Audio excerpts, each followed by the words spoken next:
Hey, so everybody, back with another video. This is Dawn Wells. Mary Ann on Gilligan's Island dies at 82. And as you can see here, the picture is Dawn Wells herself. She played Mary Ann on Gilligan's Island. She has died at the age of 82. She said her character on the sitcom was molded by me, from me, and that the values and principles of the Kansas farm girl mirrored her own. Yes, so she said her character on the sitcom was modeled by me, from me, and that the values and principles of her Kansas girl. So she was a Kansas farm girl.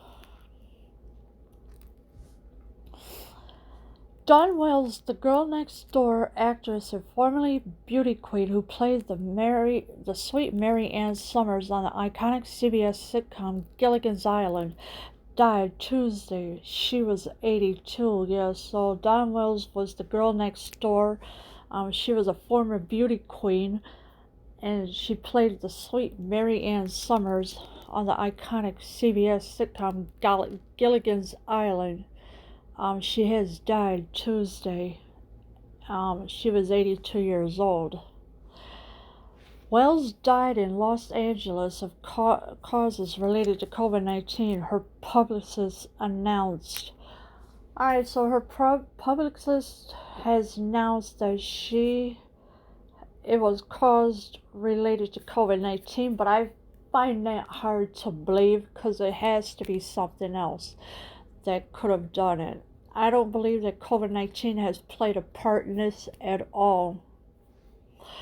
Other than Tina Louise, Wells was the last surviving member of the regular cast of the Sherwood Schwartz created show, which featured 3 women and 4 men marooned on a desert island after their 3-hour boat tour off the coast of Honolulu went inexplicably awry.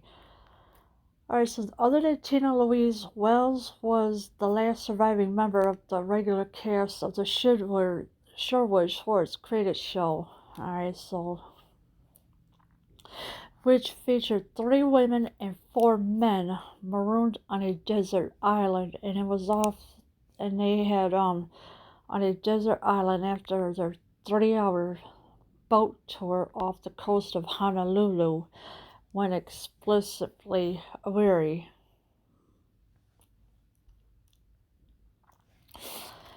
Airing amid the real-life tumult of the Vietnam War, the Civil Rights Movement, and unrest on college campus, viewers welcomed the corny sitcom as wholesome, escapesome. It earned solid ratings during its 98-episode run from 1964 to 67 and attracted new fans through decades of syndication. Just so the airing amid the real-life tumult of the Vietnam War, the Civil Rights Movement, and unrest on college campuses, viewers welcomed the corny sitcom as a wholesome escapism. It did earn solid ratings during its 98-episode run from 1964 to 67. The other castaways aboard the shipwrecked SS Minnow were Gilligan, the skipper, millionaire Thurston Howell III, and his wife, Lovey, the professor, and Hollywood starlet Ginger Grant. Yeah, so there was other castaways as well. Shipwrecked the SS Minnow were Gilligan, the skipper, the millionaire Thurston Howell III, and his wife, Lovey, the professor, and Hollywood starlet Ginger Grant as well. While some of the cast, most notably Louise, who declined to appear in 3 made-for-TV Gilligan's Island movies from 1978 to 82, expressed dismay over being typecast, the energetic Wells embraced the show's enduring popularity and was grateful to the fans who for years, sometimes obsessively, expressed their affinity for her and the character she played. Yes, so while some of the cast, most notably Louise, has declined to appear in 3 made-for-TV Gilligan's Island movies. Right, and they were from 1978 to 1982 as well. So she said, no, I don't want to be in them. She also expressed dismay over being typecast. The energetic Wells embraced the show's endurance, so Dawn Wells wanted these parts as well. In August 2018, Wells took a fall and revealed that she was having difficulty paying for the 2 months of hospital rehabilitation that she needed. She says she was flabbergasted when folk raised $197,000 for her in a month after a friend created a GoFundMe page. Yes, so Dawn Wells had a hard time paying for her hospital rehabilitation that she needed. She was flabbergasted when folks raised $197,000 for her in a month, and this was after a friend had created a GoFundMe page. So I'm not sure what kind of rehabilitation she had. Whatever it was, I'm sure it was taken care of very good. But like I said, they're saying that she has died of COVID-19, which, like I said, I find it hard to believe. Dawn Wells took a fall and revealed that she was having difficulty paying for her 2 months of hospital rehabilitation. I am amazed at the kindness and affection I have received, she told Fox News. I don't know how this happened. I thought I was taking all the proper steps to ensure my golden years. Now here I am, no family, no husband, no kids, and no money. And so she said she didn't know how this happened. So she didn't have no husband, no family, and no kids. And of course, no money. So she had a difficult time coping with things. And it wasn't easy for her at all. Johnson attempted to explain the allure of Mary Ann Summers in this foreword for What Would Mary Ann Do? A Guide to Life, the 2014 book that the actress co-wrote with Steve Stinson. Alright, so Johnson attempted to explain the allure of Mary Ann Summers in his foreword for What Would Mary Ann Do? It's a book that she co-wrote with Steve Stinson. We love Mary Ann because she is the future, the hope of our world, the youngest of the castaways. Mary Ann has her entire life in front of her. She wrote, watching her unfailing good cheer, her optimism is never in question.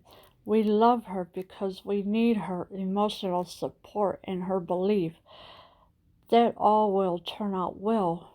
We love Mary Ann because of Dawn Wells. Yeah, so people love Mary Ann. They loved her, of who she is. She was the youngest of the castaways. Mary Ann has her entire life in front of her. And this is what her publishers wrote. Watching her unfailing good cheer, her optimism is never in question. She has, and they said, well, we love her because we need her emotional support and her belief that all will turn out well. We love Mary Ann because of Dawn Wells. So she was the hope of the world, the future of the world as well.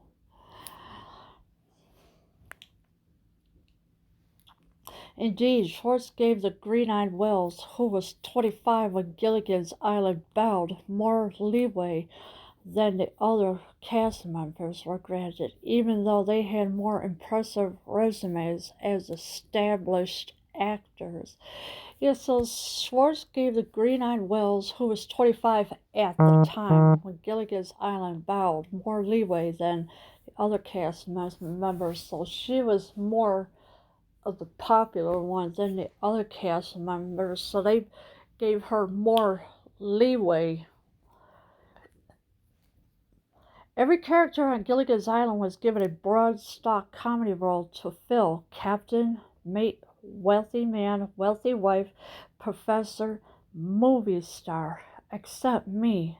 Wells wrote in her book she was given a name and location: Kansas Farm Girl. I had to fill in the blanks, so from the get-go, the Mary Ann character was different.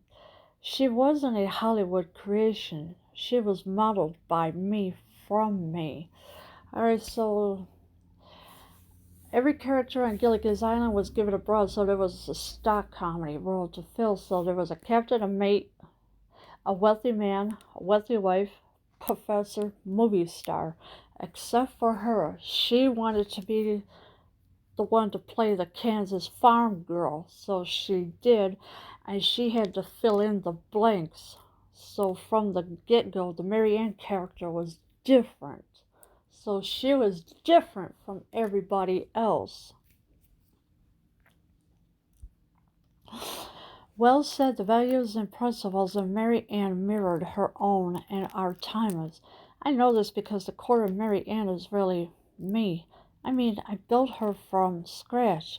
If you play a character long enough on stage or screen, I think your true self shows through. Yeah, so this is what Wells said. The values and principles of Mary Ann mirrored her own and are timeless. She had to build herself from scratch to get that build to be the Kansas farm girl. I know this because the core of Mary Ann is really mean. I built her from scratch. So that's what she did. She built from scratch. She didn't need to be having a role that she didn't want to play, so she built herself up from scratch to be that Kansas farm girl. Wells added during a 2008 interview with the Television Academy Foundation, there hasn't been a Mary Ann on the air for I don't know how long. There hasn't been a good girl over 14, and Mary Ann was very much that, Wells said. Yes, so Wells adding during a 2008 interview with the Television Academy Foundation, she said there hasn't been a Mary Ann on the air for I don't know how long. There also hasn't been a good girl over 14, and Mary Ann was very much like that. And this is what Wells is saying. The Mary Ann Ginger issue is always there. You had to be a real man to understand Ginger, and Mary Ann would have gone to the prom with you and been your best friend. A lot of guys would come up to me and say, I married a Mary Ann.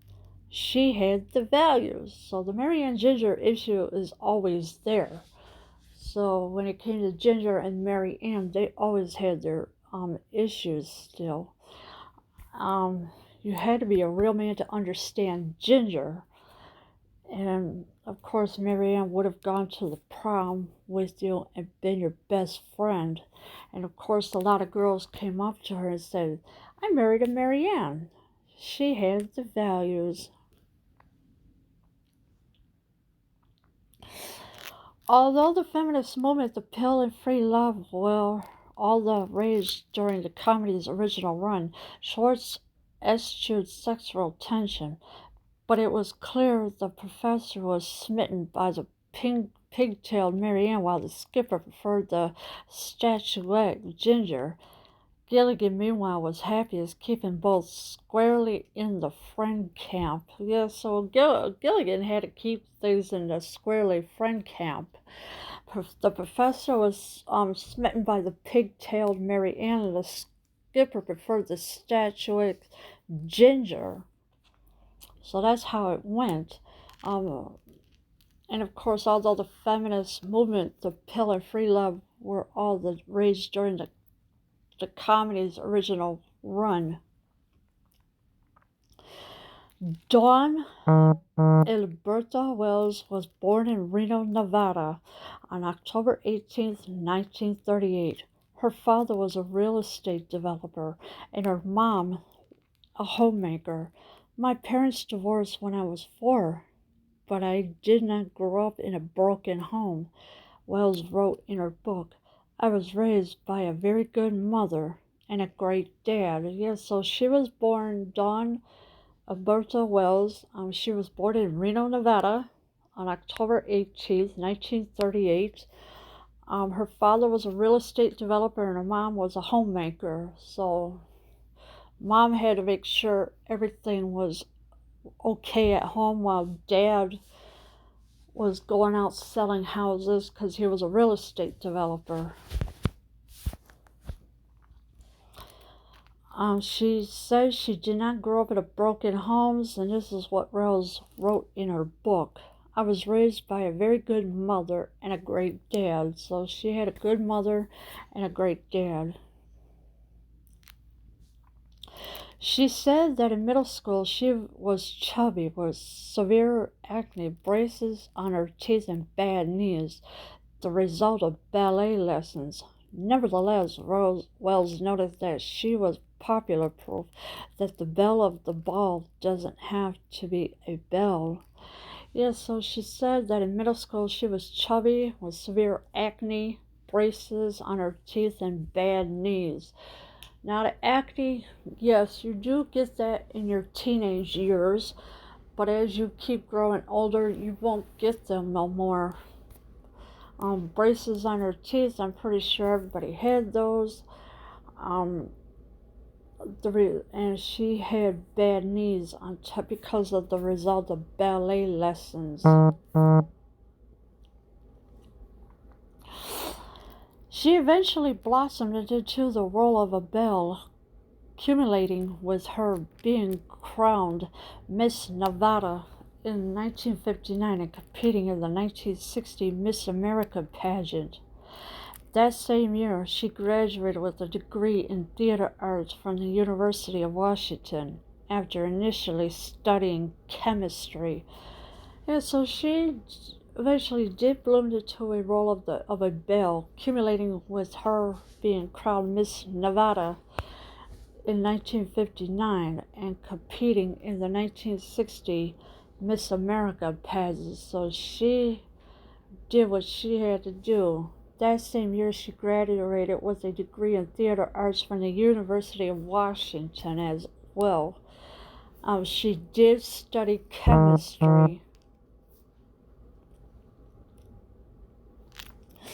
Before she was Marianne, the 5'4" Wells had a string of smaller roles on TV shows like Train, Wagon Train, Maverick, 77 Sunset Strip, and Bonanza.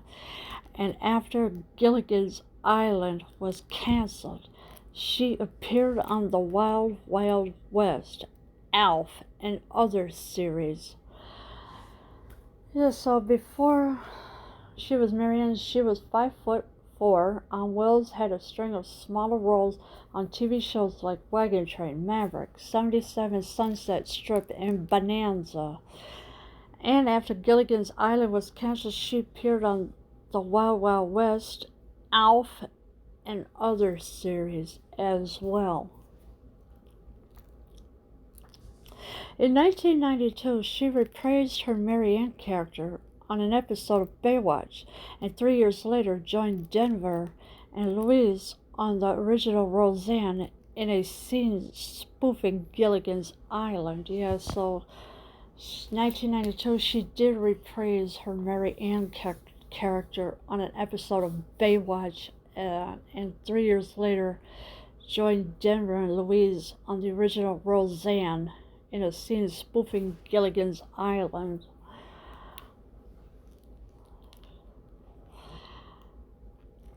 Wells appeared in about 6 dozen different stage plays, but was less prolific on the big screen, though her star turned in the horror film The Town That Dreaded Sundown, where she played a real-life murder victim, has become a cult classic. She starred in another horror film, Return to Boogie Creek, after playing alongside Denver Pyle and Woody Strode in a 1975 Western Winterhawk. Yeah, so Wells did appear in about 6 dozen different stage plays. And it was every character she did play in. She also played a real life murder victim, has become a cult classic, and this is called the Town They Dreaded Sundown. It was a 1976 movie. She starred in another horror film, Return to Boogie Creek, it's a 1977 after playing alongside Denver Pyle and Woody Strode in a 1975 Western Winterhawk. Wells also was a journalist for a brief time and hosted the Australian news show Midday, where she interviewed celebrities like Eddie Murphy, Julia Roberts, and Tom Hanks. Yeah, so she was a journalist for a while, but she did not stay to be a journalist for a long while. So it was a brief time and hosted the Australian news show Midday, where she interviewed celebrities like Eddie Murphy, Julia Roberts, and Tom Hanks. In 2005, Wells was number 50 on TV Guide's list for the 50 sexiest stars of all time, right behind John Schneider, Alyssa Milano, and David Cassidy. And that year, she auctioned off the shorts and green and white checkered blouse she often wore on Gilligan's Island for $20,700. Wow, that's a lot of money.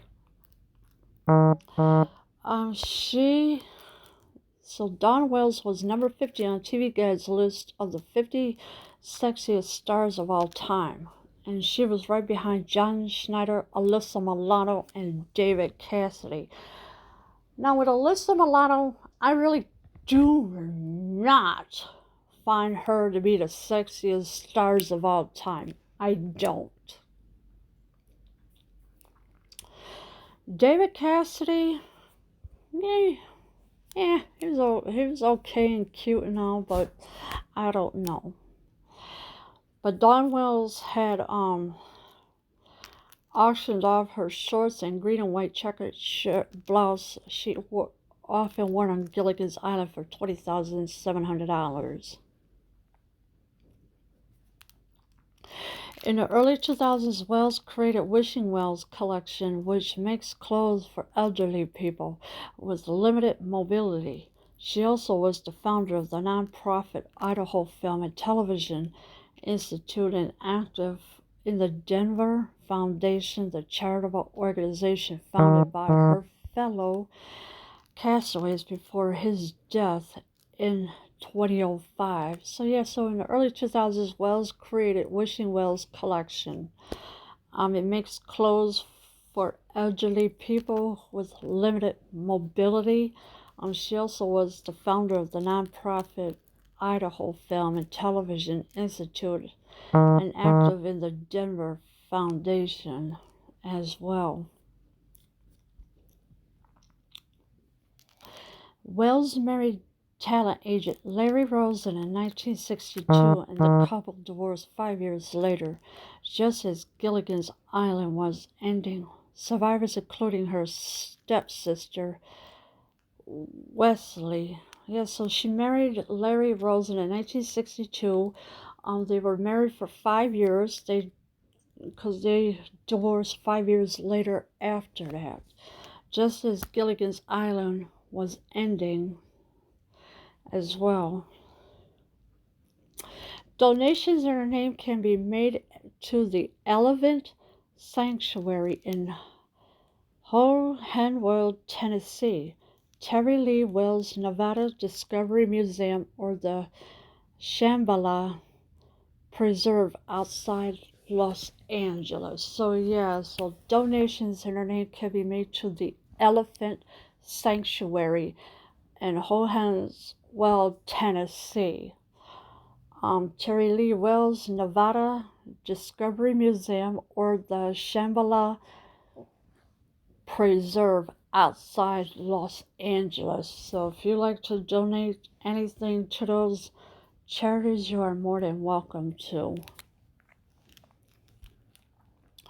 Mary Ann wasn't just a silly and sweet angel Joanne Wells wrote in her book. She was bright, fair-minded, and reasonable. And I like to think that what I brought to her, she was a little more of a goody two-shoes than I am. Yeah, so Mary Ann wasn't just a silly and sweet angel, and she wrote in her book, she was bright, fair-minded, and reasonable. And I like to think that what I brought to her. Alright, so she was a little more of a goody two-shoes than I am. So that's what she has. And of course, here's the picture of Dawn Wells from Gilligan's Island.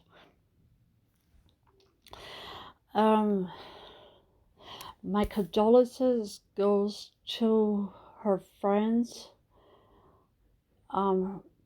If she has kids, my condolences to them. But yes, she was a good person, and she did what she did, and may she rest in peace as well. Leave your comments below. I am out.